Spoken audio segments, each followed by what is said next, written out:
I think I actually might agree with the internet on this. That is the worst scene in the entire show. Damn, so far. Alright.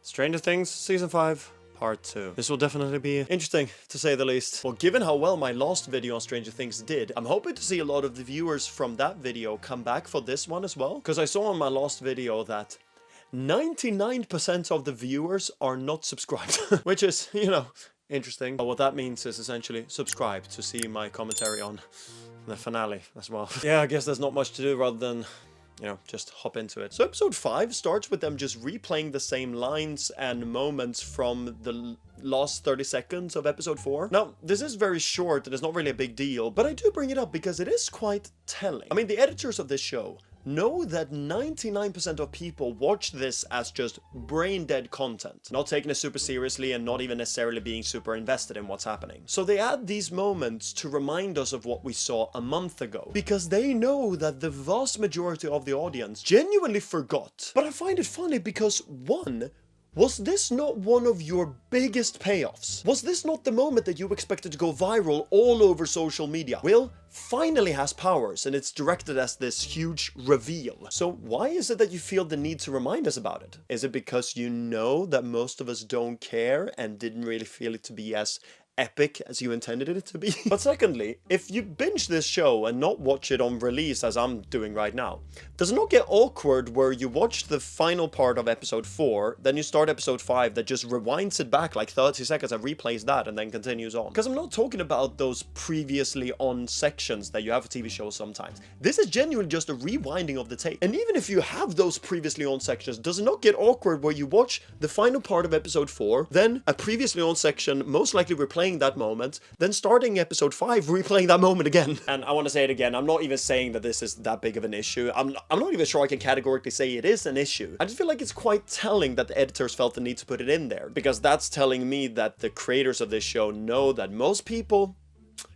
don't really care that much about this show. And I did mention it in my last video, but why is it that Vecna doesn't just come back and fuck Will up? He's part of the hive mind, so he knows what Will did, and there's no reason for him not to come back and just fuck Will up, you know? We then see that Elle, Hopper, and the sister have bamboozled the military. Now, this is a really cool scene, because since we've been shown the military to be super strong and competent and smart, them outsmarting the military feels very cathartic. And we even get some great acting to complement this moment. Vent, access panel, let's go. Move. Yeah. Great thought. Now 11 is mad at Hopper for keeping this bomb vest as a death fail-safe to be able to kill Vecna if it comes to it, but I kind of get him. I mean, he has cheated death once before, and he is actively invincible, so why the fuck wouldn't you try that? Now, I have noticed a pattern in the entirety of Stranger Things, but especially in Season 5, in how they write comedy, how they write humor. Their main joke that they can do, except for fucking 12-year-old dick and fart jokes, is the joke of focusing on the wrong thing in the face of danger. There is a threat and a danger they're discussing, but then they focus on something silly instead, which is the joke. And I've noticed that they do it so much this season, to the point where it actively breaks the tone. For example, them talking about a plan and then joking about the actual term of a sorcerer, this whole Return of the Jedi reference thing, them adding crush on Josh thing, and even that Steve Dick Fit joke. At least with that last one, we got a very fitting response to the whole thing. What the hell's wrong with you? They discuss approaches, and they can't think of anything. And since this show is so chronically cliche, my brain went straight to, I see how this is gonna go. They're gonna talk about it, they're not gonna be able to think of anything, they're gonna take a break, start doing something else, then someone will have a Eureka-type realization based on the other thing that they're doing. Like, we've seen this a million times in other things. And we've seen it a million times in Stranger Things as well. I also love the dialogue in between Eleven and the sister, where she's apologizing for not finding her sooner. I'm sorry for not finding you sooner. I think I was afraid to look for you. Nah, mate, you had nothing to do with it. It was the writers that were terrified of reminding the audience of the most hated episode in the show. Well, what used to be the most hated episode in the show. Fuck, you know. Now, in my last video, I did compliment the show for using Robin as the character to give Will his gay wisdom and finding his powers from there, because I did feel like it was fitting in part 1. But that's only for that scene, though. I don't feel like these guys have any chemistry as friends whatsoever. Maybe that's because both of these characters are dull and flat as fuck, but anyways. Someone should really tell my mother. Oh yeah. Who is that again? Both her and Dustin's parents. Do they never worry about you never being home? I mean, we have Will and Jonathan's mom around, and Karen is, you know, slashed in the hospital and everything. Dustin and Robin's, and even Steve's parents, they're just never around, and we never get an idea about them ever being worried about their kids literally never being home. But then we get this moment. It'll be hidden, hard to find, but there. Oh. Or not hard.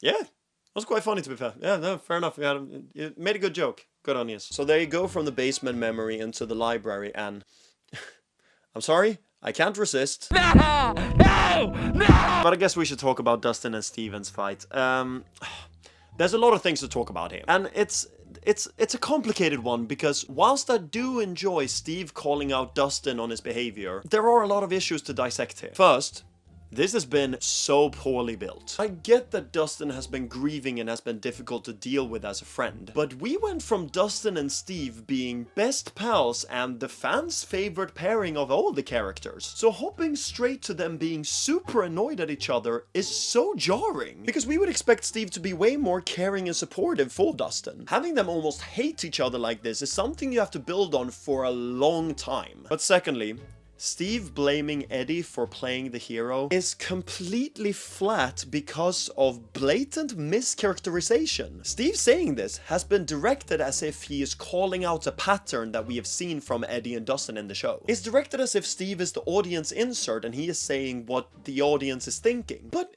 Eddie wasn't the hero. His character was specifically that he was not the hero and always ran away from danger. So in the season 4 finale, when Steve says, "Don't try to be cute or be a hero or something, okay? You guys are just decoys." I feel like that was way more similar to something you just say to people in that instance, and if anything, more directed towards Dustin, who has displayed a lot more altruistic character traits. So Steve coming with this "I told you so" mentality about the only time that Eddie ever showed any type of heroism, it just feels so off and not earned whatsoever. And then later in the show, when they finally make up, I mean, that scene is very nicely acted and directed, but it just gets overshadowed by how silly and fabricated their entire fight has been. But to talk about the actual fist fight that they have, as I've mentioned, their bickering feels very fabricated and off, but this actual fight took me fully out because of the awful ADR on Steve. For those of you that don't know, ADR is kind of like when you re-record sounds for scenes later on. Like, really listen to Steve's dialogue here. What the hell, man? What are you doing, man? Stop it! Stop it! Stop it, man! Henderson! Hey, what are you doing? Calm down! Hearing Dustin be like struggling and fighting while Steve is just, "Hey, Henderson, stop." Whilst his mouth is always off screen in a very different audio quality. It's just hilarious to me. Then we get the flashback where the sister breaks out of Hawkins' lab, and oh god, and this show is just so awful at writing these kind of things, because she just happens to have found a key card, and in the situation that she is pinned down, she just happens to have a door right next to her that her key card just happens to be able to open up. Brilliant this. But this scene is essentially just setting the stakes of how dangerous it would be for Eleven to get captured by the military, which again does feel like a very credible threat and a thing to be scared of, given that the military has been shown to be very dangerous and smart. Yeah. Then we see Vecna chase Holly and Max through the house, and just like in the finale of part 1, he just doesn't use his telekinesis whenever he needs to, because then the fight would be over, so, you know, that's that. But at least they do keep up the hilarious snoring tradition from part 1. But then Will tried to control Vecna, and I was confused because based on that Vecna is strangling Max, then stopped doing so, whilst changing facial expression, whilst the Stranger Things theme comes in, then hear Max's heart start beating again, then seeing Will look through Vecna's eyes, then seeing Will stand up with the wide eyes and controlling Vecna, like, I don't know, I don't really understand if their plan is working or not. It is working. Oh! Okay, sick. Thank you, Mike, for clarifying that for us. Yeah, Jesus Christ. And people think that these shows are not written for second monitor. Yeah, good on you. Then Will speaks through Vecna, and it looks funny as fuck, I'm not gonna lie. But again, Why does Vecna not fuck up Will here? I mean, if it is that Vecna can see what Will sees, and he can also actively boot him out of his head, then you can also break his bones. Why don't you? Oh god, this hive mind is so inconsistent, I'm losing my head. But we also see Lucas do his best impression of the Nova Crawlers from Black Ops Zombies.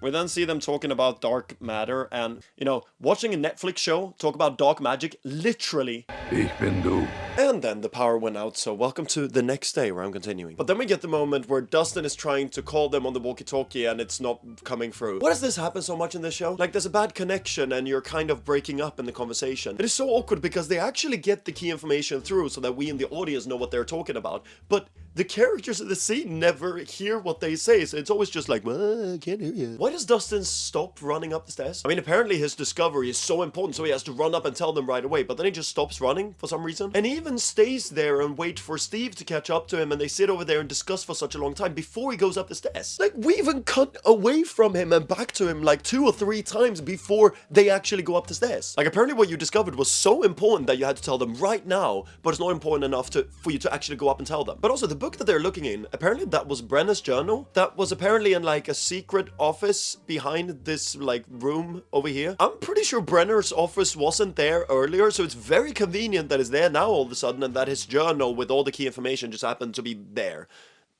Brilliant that. So in my last video, I pointed out something that was so monumentally stupid in how the military is surrounding the Demogorgon and all shooting at each other, essentially should be doing friendly fire all over the place. And funny enough, that short that I did on Instagram has gotten over 150,000 views. Fucking crazy that. But now in part 2, we see another moment of equal stupidity. So where 11, Hopper and the sister is, there's like a hole blown in the wall and there's like a vacuum, so it's like sucking everything nearby, right? Now this vacuum is suction thing that's happening. It's so strong that it actively ripped through the car that was there before. It's like sucking in debris around and even parts of the roof nearby and just everything around. Now this suction is so strong that it's ripping up tombstones nearby and flinging it towards the hole. One of these tombstones even, before it's ripped up from the ground, it's ripped apart. Like, actually deep this, there's a tombstone that's ripped up from the ground and ripped apart before going into the hole. And like the tombstones that we see in this shot over here, those would weigh around like 150 kilograms or like 300 pounds. And even more fucking mental than that, it rips up a whole ass tree. So then you can understand how insanely strong this suction force is here. But here we see 1 adult and 2 kids who are walking around just fine. Oh, this is so fucking ridiculous. So you're telling me that you took the time to animate a tombstone be ripped in half, and you didn't consider how ludicrous it would look having 1 adult and 2 kids just prancing around as if they're in a light storm. Oh, fucking hell. This is the most expensive project ever made. It cost $480 million to create this. How can so much money be wasted on this blatant incompetence? Like this... oh my god. And this whole thing just gets worse when 11 is like, I can clear a path. And Hopper is like, no, you stay behind me. Bitch, for what? I know you have insane plot armor, but what's your plan here? When you're saying like, stay behind me, what are you planning to do? And her then blocking the flying tombstones just looks so fucking ridiculous.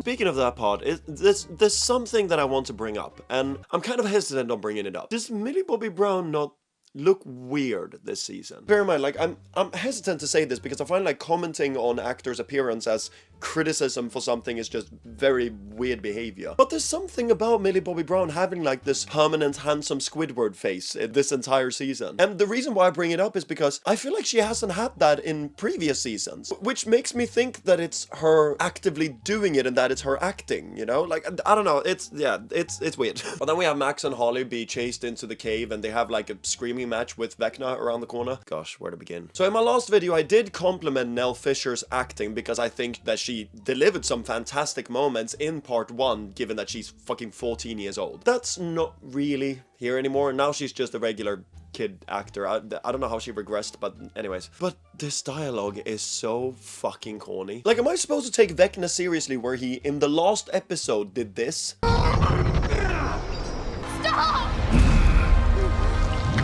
Clearly not trying to portray himself as a good and trustworthy guy, and now he's going like, Max has tricked you, and it's like, What the What's your plan here, mate? How did you get here? How did you get as far as you've done in this entire show with being this fucking stupid? But even on top of the corny dialogue and the amateurish acting, we get this weird fucking close-up of Vecna's forehead. What the fuck is what's going on? Also, I'm getting a bit sick about Vecna saying like, now it's time, now the moment is finally come, the end is near. Brother, do something! This is the last season, it's supposed to be the final standoff. You haven't done shit except for flipping cars with your mind and letting motherfuckers get away, and the end is near. We are 7 out of 8 episodes down. Get the fuck moving, mate! But even on top of that, why the fuck is he telling Will that he's gonna spy on the others? Like, what is Vecna getting out of telling Will that he's gonna spy on the others? That has no benefit for Vecna, and it's only good for the heroes. But also, in the big plan that Lucas and Robin have, is there a reason why they think playing the Kate Bush song would work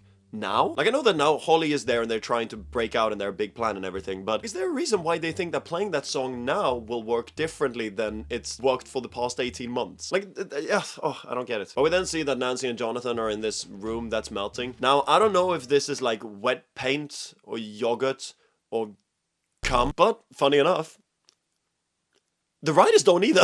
They actually said in an interview that they didn't know what was going on here or what this was, but they just wanted to have Jonathan and Nancy in a life and death situation. So that's what they did. Though, I do like the detail that Nancy loses her shoe while she's running around. I mean, stepping around and melting mozzarella like this. Losing your shoe in that is something that can quite easily happen. So, you know, I like that part. Now, it's a shame because Finn Wolfhard and Millie Bobby Browns have almost no chemistry in between the two of them. Which is a shame because I thought they were quite cute in the previous seasons when they were a bit younger, but as of right now, they have like zero romantic chemistry in between the two of them. Ugh, yeah. But we then get a sequence where our characters have an object that has a cutout on it, and they have to stand in a very specific spot and line that up with something in the distance, and that will tell them where to go. Fucking pathetic writing, but here we are. Yeah? Oh, it was the wrong edit. Oh, sorry. Yeah, we'll fix it in post. But we then get a sequence where our characters have an object that has a cutout on it, and they have to stand in a very specific spot and line that up with something in the distance, and that will tell them where to go. Fucking pathetic writing, but here we are. But we then have the sequence where Robin is admitting everything to Vickie, and Vickie not believing her. Now, normally I would enjoy that there is someone who is acting in the same way that we would and is calling out how insane everything is, but this world is so crazy, and all of the supernatural things that's happening is so not a secret. So Vickie should have no issues believing Robin here. But not only that.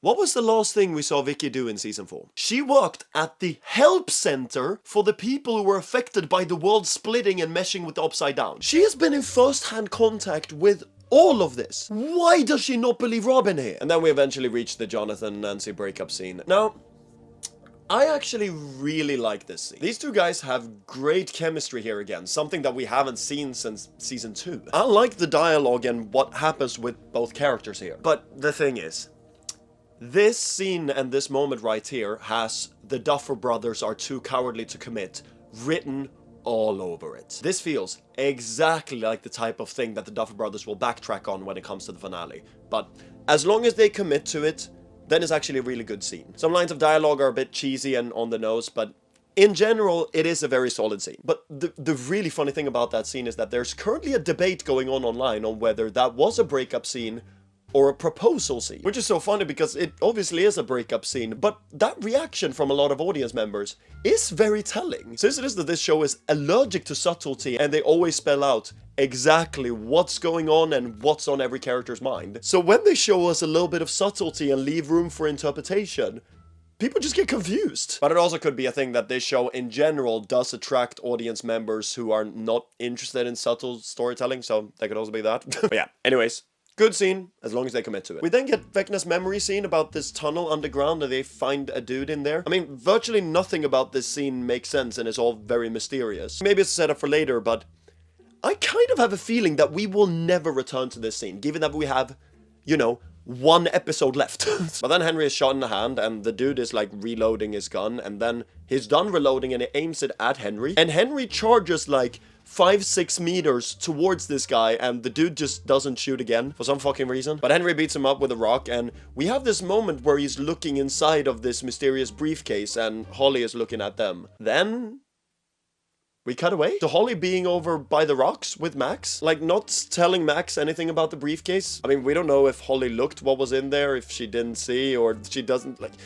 What the fuck is going on? But then we have a whole reveal about Vecna finding out that Max is in the hospital. Did you not already know that? I mean, with his infinite powers, is that not something you can find out in minutes? But back at the hospital, Robin is arrested and taken into custody by 2 huge policemen who don't cuff her and allow her to kind of fight her way free from them. Like, if you tell a junkie to keep moving and they scream and flail their arms around, isn't the first thing that you do to pin them down until they've calmed down? Like, has no one on the set of Stranger Things ever seen or interacted with a police officer before? But then the military gets attacked by the Demogorgon and... Huh! Look at that! See, I was grilled on TikTok for calling out the Demogorgons from being very inconsistent creatures. That we see them once be seriously injured from a glass bottle and 1 shot, but see them be almost unaffected by about 1,000 AR bullets later. And I got so many comments that told me, oh, but they have weaker skin on the inside of their mouth, so that would hurt them more, and according to D&D lore, they are more vulnerable to melee damage. It totally makes sense, dude! Yet, look at that. It is shot point blank, mouth wide open, and it does nothing. So that open mouth weakness that was used to defend this shit is now out the window. How amusing. But then the demos are not after Robin and Vickie, which explains why they run straight past them. Great! So why did they fuck up the military guys? But also, why were the dogs just repelled by the elevator over here? I mean, that wasn't Will or 11. Did the writers not figure out a way for them to escape, so they made a literal personification of the plot armor as like a shield in front of Max and Lucas? Or is this actually a really bad shot of Lucas literally kicking it away? Like, are you fucking kidding me? No, that would be way too stupid. I actually refuse to believe that was what they did. But also, when they get in here, why do they not tell Lucas to turn off the music? Like, I know that they do so a little bit later in the scene, but given that they're trying to hide from creatures that can hear things, is that not literally the first thing you tell him to do? Because since they can hear and they're looking for you, they will obviously go right away for the music as soon as they come in. Oh, I guess not. But then Karen saves the day by tumble drying a gas tank. What fucking kindergartner wrote this? You need to have way higher temperature for a way longer time and way more aggressive conditions for this to explode like this. Jesus fucking Christ. But then Karen emerges from the mist like the fucking Terminator. Oh my god. But then we get the scene where Max is telling Holly to think of something important and meaningful to be able to get back to her body. And despite being extremely awkwardly lit and looking fake as fuck, it is quite well acted and it feels rich thematically. But the issue is that I feel like it's so weird of Max to tell Holly this first now. Like, to get Holly to help her out when Max knows full well that she has no idea if Holly's gonna be able to go with her. Like, what if her speech at the end didn't work? Is she just gonna leave Holly there alone then? Is this not something that you should have talked about before so you avoid telling her the second that Max is safe? Even in the next episode, Max says, She's all alone in there, Lucas. And I was so sure that she can make it out. And I should have stayed there. bitch, that was your plan! You had her come with you all through Vecna's mind to get you back to reality. Then you did a long shot that happened to have panned out to get her back to her body, and now you feel guilty about what happens to her next? Give me a fucking break. If you cared about her, you wouldn't have used her to get yourself back in the last episode. But then we get some payoffs for Holly's insecurities that feels like it comes out of nowhere. Why has this not been built on before? Why is this not something that has come up in her very extensive screen time? But then they end the episode by them running to that fucking song again. I mean, on top of having been so overused in season 5, it actually frustrates me that they have just straight up ignored what made that song special in season 4. Max in season 4 was at her all-time lowest, grieving heavily over Billy, depressed, and suicidal. So when it was that she was marked that she was about to die, she was very quickly accepting of that fate. But then Vecna bringing her biggest fears and insecurities to the surface, it forced her to confront them, and she ultimately chose to fight them off and choose life with her friends. That is when running up that hill means so much. Lines like, "It doesn't hurt me, do you want to feel how it feels? And if only I could make a deal with God and get him to swap our places." It's talking so much about like grief and survivor's guilt, and it is so rich thematically for Max's arc and for this specific moment in season 4. And it is an excellent song to play in that exact moment. But now they just play that whenever Max is on screen, and they play it here when both of them are running because, oh look, it's the Stranger Things running song. Like, oh, fuck off, man. But now Max is back. I've already gone on a long rant about this in my previous video, but it undermines the arc that Max went on in season 4. It makes Elle way too fucking overpowered, and it also just fuck up the stakes of any characters dying, as if there were any to begin with. But at least this time, the screenwriters are honest with how it was that Max survived all of it. How did you survive in there this whole time in Henry's mind? Honestly, luck. But also, isn't she blind? I mean, she lost her eyesight as the last thing that happened in season 4 before she was killed. I guess not. Alright, but the scene where she comes back to life is actually so annoying because it's showing me that these kids are actually terrific actors, but they're just never given any material from the script to do anything with their talents. Then 11, Mike and Hopper comes into the room and, oh damn, the friendship in between Max and 11 that was so powerful and was built on so much in season 3, and now they haven't even seen each other for 2 seasons. Holy shit, this is gonna be such a powerful reunion. You're here. You're really here. I'm here. Oh, okay. But hey, Hopper's here. I mean, last thing that Max saw was that he was dead at the end of season 3, so seeing him be alive again must be so insane. Damn, this is gonna be a really strong moment. Hey, welcome home, kid. Took your sweet time, didn't you? Oh, okay. I guess the writers forgot. Fucking hell, we're just not getting any of the big moments over here. Then we return to Will, and we get a flashback reminder of what was said 1 episode ago. This is so fucking embarrassing, man. But this scene gave me a thought. I'm gonna give a very weird criticism now, but is it just me, or is Noah Schnapp delivering his Will's line unnaturally slowly? Like, it's almost like he talks like a normal human, and then they have put the clip to 0.8 speed and kept the same pitch. I was his vessel.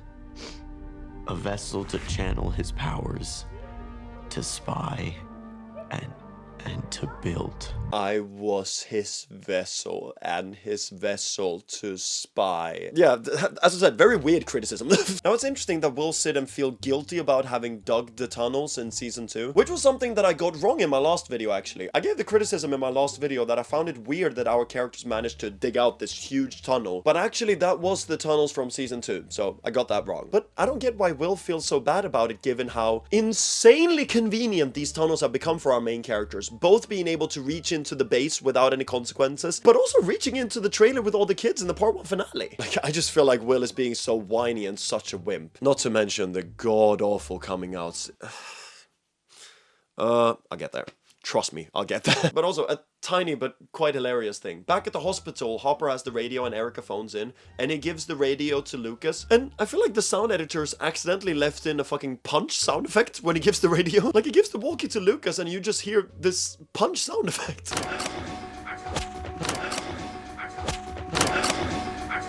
Oh, my days, this show, man. Then we hop over to Vecna and...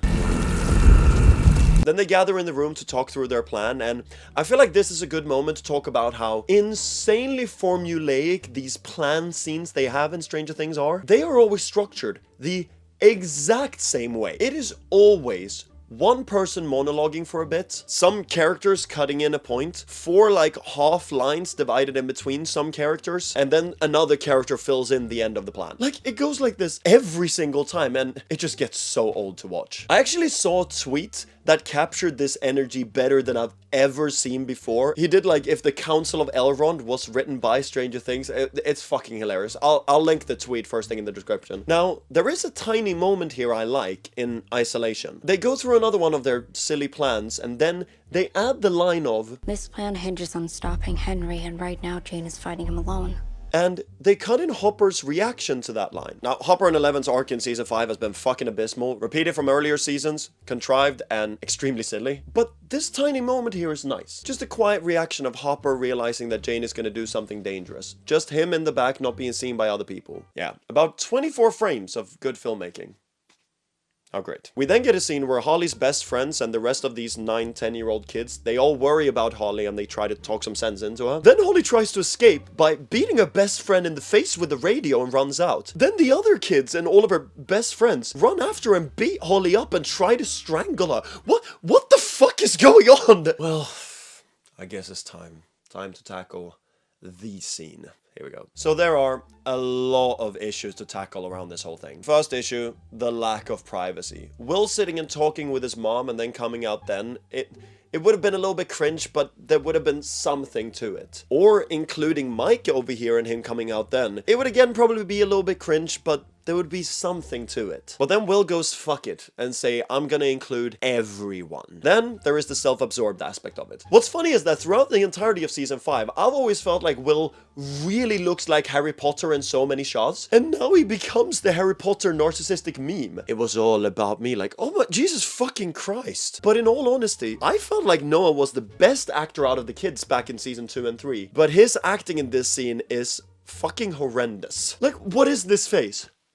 What is this face? Then there is the aspect of the Duffer brothers wanting their cake and eating it too. Think of it like this. This is the 80s. Back in the 80s, coming out as gay is kind of a huge deal since homophobia was way bigger then than it is today. Which is why this scene is written and directed to be a very big and brave and powerful moment. The only issue is that we have not seen an ounce of homophobia in this world. We have only seen people welcome it in the form of Mike accepting it about Will in season 3 and Steve accepting it about Robin. Bro, we've seen more phobia of metal music than we've seen of homosexuality. So Will coming out here feels so pointless. Like, we have seen no homophobia because the Duffer brothers are very insecure creatives and they would never dare to put anything as controversial as that in their show. Despite it taking place in the fucking 80s. The only time they had any balls to be even remotely accurate to the time frame was with Billy being racist towards Lucas, but they only dare to do so when it's with a guy who is cartoonishly evil like Billy was. But the Duffer brothers want to have it both ways. They want everyone to be accepting of Will at the same time as they're framing it as something brave and powerful that he does.